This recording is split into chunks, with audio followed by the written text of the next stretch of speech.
นาละเลยดอกบุดอกเวทีโพตโกโพกว่าเลยกว่าจะตากสอที่ตะพาเคลดอกบุเวทีตะหาใหญ่ยัยทันนาใหญ่ก็วิราสุยัยที่ในตากสอเลย transfer the news ตากสอตะคาเนาะเอาไว้กวยหล่อตากสอนี่หรือบัดถวยหล่อตาได้ยิเตงคือที่โพตโกโพแพ้ปุกุยมหาดอกมวนี่หรอเนาะเกี่ยวกับตากสอปุถวยตากสอใครนี่ transfer the news กวยหล่อเวลาคู่ต่อเจอเวลาเสียงปืนระเบิดสนั่นชายแดนจังหวัดตากทหารพม่ากระเรียงรบกันเดือดเปิดศึกยึดฐานยุทธศาสตร์วาลีชาวบ้านอพยพหนีกระเจิง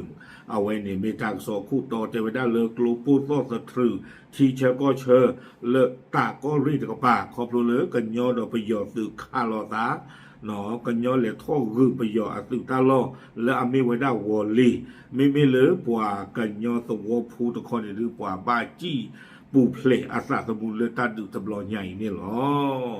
ตากระสอกวยเราไว้ได้แพ้ขี้ชื่อคือลุยขี้โตขี้ชื่อคือแพ้ปูกีตะคอนารีตะเลอีหรอแกตบเวทีเนาะแพ้ปูกีอยู่ตากระสอขี้คาเลยที่เนี่ยไว้ได้เลยมาติชนออนไลน์เนี่ยเอาไว้กดไว้ได้ตลอดต่อยเนี่ยเลิกทีเซอร์เลยบาสันนักกีฬาใหญ่ใจเราทั้งหมดกดติดผ้านี้จะมีทีเซอร์เลยหรือเปล่าทีเซอร์เลยเนี่ยโปรเลยลี่ตลอดต่อยเนี่ยเกี่ยวกับว่าวอลลี่วิวฮาโกเนี่ยหรอแกสาระใครเราสุญญายังก็กลัวกันแล้ววอลลี่ล่ะยังเล่นกอลเล่นทีเซอร์เลยถ้าคีบลอลี่กันหน้าจูของตากิเมเชอร์ดูเตะเนาะตากสอดใครนี่เอาไว้ transfer the news เลยที่เนี่ยว่าได้แล้ว KIC ตาตบล็อกดอเลยยี่ที่เสกเลย KIC กวยเราได้แล้วพยอกลอคนนี้เลยชั่วโมงตา transfer the news เนี่ยปัวเลยอันนับเปิดพยอกลอก็อีชั่วโมงคนกวยดูเกเท่าเกี่ยวได้เลยอยู่กลอคนบ้าตอนยี่หล่อเนาะอย่าผ่านตรีตรูดอกกว่าที่เด้อเมตาลิตากรูดคาเลยปัจจัยสิ่งยาบอกดุบลิมยาถ้าโยตักซอกวยเราไว้ได้จะโทษบ้าเนาะผู้ก่อผู้หล่อคนนั้นตลอดที่เราเฉยใจบ้าไม่ทันใครเนี่ยดื้ออย่าผ่านใจเราตลอดที่ขาขึ้นยาแกเอาไว้กวยไว้ได้เฉยใจอีแต่ไว้ได้ไปขี้ชี้คือต่อลุยขี้โทขี้ชี้คือเนาะ KIC อัตราก็ซอป่าพลาโทไว้ได้เนาะบ้าขาดอตาดูใต้ยาก็ซอเรื่องลอกวัวเพนนี่แต่เวลาการสู้รบเพื่อยึดฐานยุทธศาสตร์วาลีซึ่งตั้งอยู่ทางตอนใต้ของเมียวดีรัฐกะเหรี่ยงตรงข้ามอำเภอแม่สอดจังหวัดตากกำลังทวีความรุนแรงขึ้นอย่างต่อเนื่องเนาะเคอาซีปาพลาโทไวด้าจิจาอีเดไวด้าตาโทษดูไวด้าประโยชน์ตุกันเลยและอเมวอลลีเนาะอัปตอเลบิวหาญาโอไวด้าเลรามตีอาเชลาตะกปาเนาะตะคอว่าโลตาดออยู่อโกตะกปานี่เนาะพวกพระตาเดเวต้าดูในชู่ท่อกุยนี่หรอโดยกองกำลังกะเหรี่ยง KNLA และกองกำลังพันธมิตรได้เปิดฉากโจมตีหนักตั้งแต่เมื่อวานเนาะแต่เวลาเลยกันยอตาทุเพลตือมือดูดอเอาไว้ได้สืบป่าพูดที่ผ่านนี่เนาะเลยทอกข่าวด้าต้านดื่นในชู่และมหาเจนิลีเตเวขณะที่ฝ่ายกองทัพพม่าใช้การโจมตีทางอากาศและอาวุธหนักตอบโต้ไม่เลิกประโยชน์ตื่นกับปาก็ในเดอดีแต่ได้ปฏิญญาสุรอสุเวทีผ่านนี่มันเนอเวลาต้านเลิกกะลีกลาอัตาดึกและอเมไว้ได้กับบออยู่ที่ผ่านนี่หรอรายงานระบุว่าเมื่อช่วงเช้าวันที่25 เมษายนกองกำลัง KNLA กองกำลังปลดปล่อยแห่งชาติกะเหรี่ยงของสหภาพแห่งชาติกะเหรี่ยงและพันธมิตรได้ระดมกำลังบุกขึ้นโจมตีฐานหลักบนโจมตีฐานหลักบนพื้นที่ยุทธศาสตร์ส่งผลให้เกิดการปะทะอย่างรุนแรงและมีผู้ได้รับบาดเจ็บทั้งสองฝ่ายเนาะทั้งซ้อนในป่าพลาวิดาเจวเพมหาตันนี่แล้วก็คิเยสตอนนี่เด้อก็ยอตาทุเพลซึมือดูดอสู้มีเนาะดอเอาไว้ได้สื่อป่าพูดที่ผ่านนี้สื่อเลทอกขาไว้ได้ไปยอสื่อกระเลบิวฮาสื่อกระเลผ่านดูตะเพลยนี่เนาะโคตรตอนนี้ตัวเวต้าดูในเกทเอาไว้ได้ชู่ดุ่มมาดอตาบ้านดูบ้านที่เกทเอาไว้ได้เลยขี้คอขี้กระปาเลยเบอร์เจอนี่เนาะนอกจากนี้มีรายงานว่าทหารพม่าบางส่วนได้ละทิ้งฐานและหลบหนีออกจากพื้นที่ก่อนที่กองทัพพม่าจะใช้เครื่องบินขับไล่และอาวุธหนักยิงสนับสนุนเพื่อรักษาฐานที่มั่น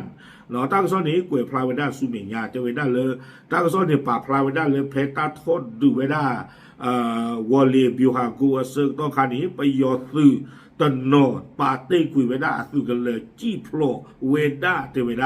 နော်အခုတတော်နေတဝဒ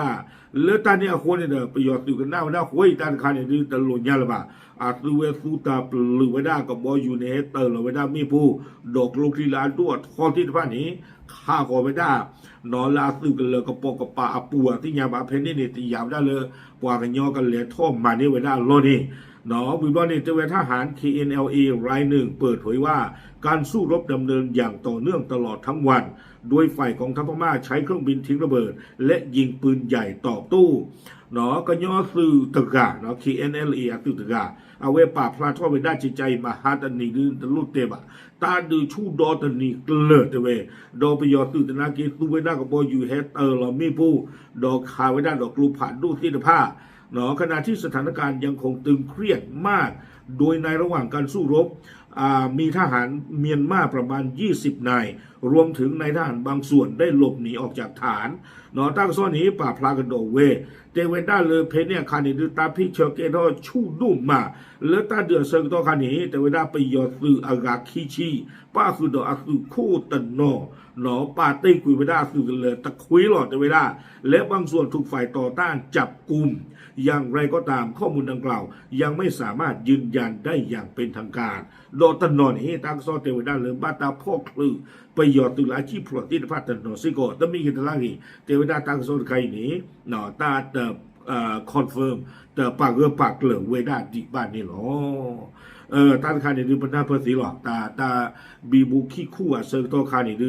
เราไม่ถึงตอนนั้นตั้งซอกเวดาจิตใจนี่ดูล้อที่หรอปปานนี่เลยท่อนนี่ล้อตีลีบาสันนากิที่ตอนนี้ยิเตแพมโคนี้เนาะดีไปยอมมันย้อนนึกเวดาตัวนี้ที่ยาวได้เราปากย้อนเลยท่อนนี่อาบว่าเกิดถึงหลอกลวงบ้านนู้นมากเกิดเนาะดีแต่เราปากย้อนทอดซีเวดาคือแต่นี่อู้แต่บู้ตะกี้นี่วิบวันี้แต่ในขณะเดียวกันสื่อที่สนับสนุนกองทัพเมียนมารายงานว่า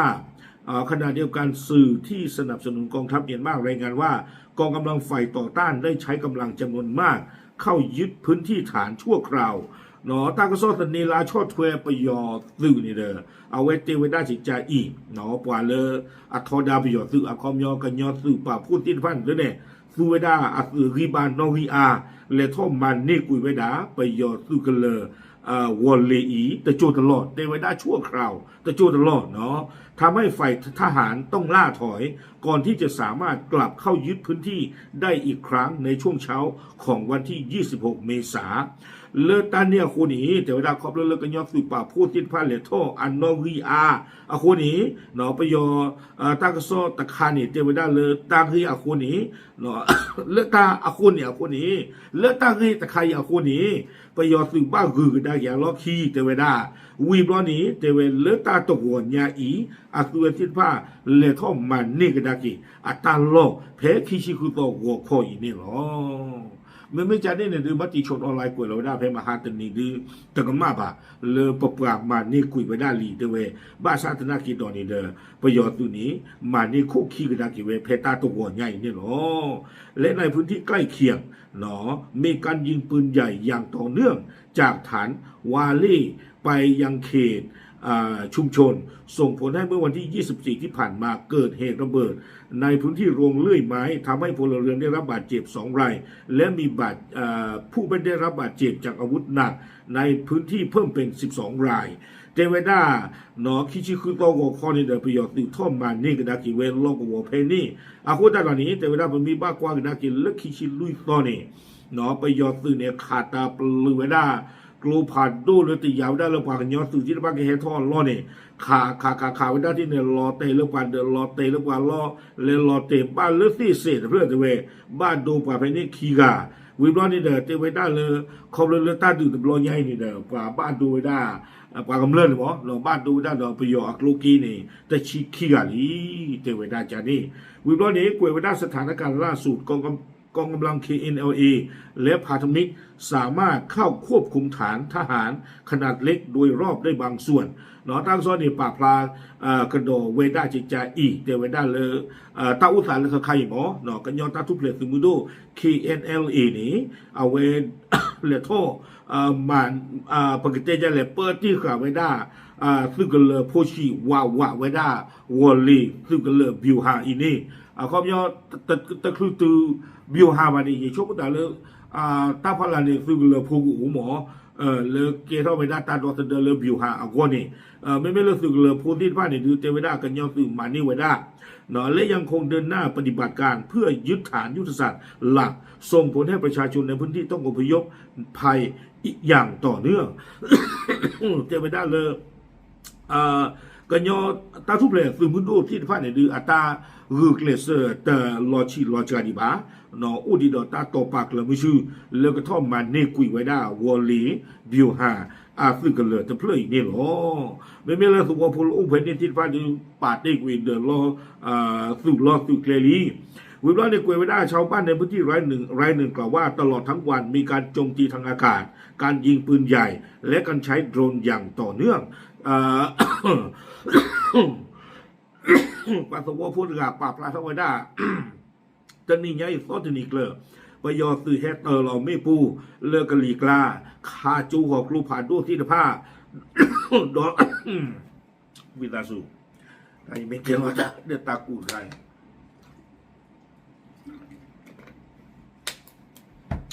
เอาไว้ปราบปลาทวดาจะไว้จะนี่ไงเนาะกะลีกลาไปยอแฮตเตอร์เราไม่ปูลูผ่านด้วยเดี๋ยวไปยอแฮตข้าวตาวิบลอนี่เดอบ้าตาฟูซึโกเวด้าตรงวิบลอนี้เทเวด้าสามารถมองเห็นควันระเบิดและได้ยินเสียงการสู้รบอย่างชัดเจนจากฝั่งชายแดนไทยต้านดึงลอซาตบลอใหญ่กว่าหรืออยู่ก็ที่ผ่านนี่เดอหน้าฮูเวด้ากลูผาดูโฟที่ชาโกเพื่อเดลอหนอตาคึกทอเลยนี่ถึงปาตนากีพลาจูรีมาเนี่ยหรออาโคตาตอนนี้เทเวด้าไม่เลยป่าเลยจีตาดื้อที่บ้านดื้อเก๋เรื่องเดือดร้อนแต่เน่ที่บ้านนี่หรอทางซอกกวยน้อยซูเมียทั้งนี้พื้นที่วาเล่ตั้งอยู่ในเขตอิทธิพลของกองพลที่6ของ KNU ในเขตดูปลายาอำเภอเมียวดีเทวดาวอลลีบิวฮาอีเนอุเวดาเลสุกีคือตาเปอร์ข้อกวเนาะแล้วก็สุลีอุเวดาเลดูปลายากอรีตะกป่าโดยสถานการณ์การสู้รบที่ทวีความรุนแรงยังส่งผลให้ทางการไทยเพิ่มมาตรการเฝ้าระวังแนวชายแดนเนาะเขาเรื่องตาดื้อตายาชั่วคูตาตอนนี้เดี๋ยวเลยอยู่ตะกป่าตนากีอัตุเวป้าอุขอกวาเวดาที่เชื้อก็เชื่อและตรวจสอบผู้ที่ข้ามแดนอย่างเข้มงวดอุดรตาสมีสมุไว้ได้กว่าเลยขอท่องขอหลอทีกลูซูเมกลูขี้โคตรโดกันละเวเกวดาลากาเตอร์เพื่อป้องกันการแฝงตัวของกองกำลังติดอาวุธข้ามเข้ามาในประเทศเนาะอัตุเวซีพานี่เดอุดรตาสมีสมุขี้โคตรโดเนี่ยเทวดาดิตอนเดกันโดสเดวดากว่าสุตาสุกุเวซีพา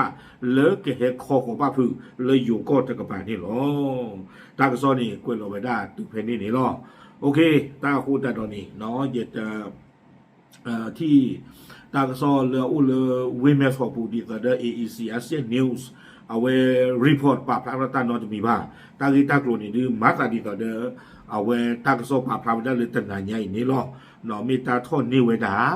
ลีภาษาตนากีดอนี่เดอประโยชน์ตัวนี้เนาะตะเปลเวดาบาไม่ได้ตั้งซอบุญนี่ดื้อกวยเวดาพานี่หรอเนาะประโยชน์ตัวเนี่ยประตูตัวเลือกปาร์ตี้กวยตัวเลยจี้โปรวิตนอลีขอบเรือกับบออยู่จึงหลอตาอาวอโคนี่เด้อปะอู้เรือตาพอคนผู้บาดเจ็บยอลูเนาะโคตาตอนนี้เด้อเรือขี่ไปยอตือเฮทอมมาเนกิเวด้านี่หรอเอาไว้ไม่เวด้าวอลลี่บิวฮากูอาตากะซอเรือทรานสพอร์เตอร์นิวส์ปาพลาเวด้านี่หรอปาพลาดูสิยาติพลโกโพเทหรอตามหรือ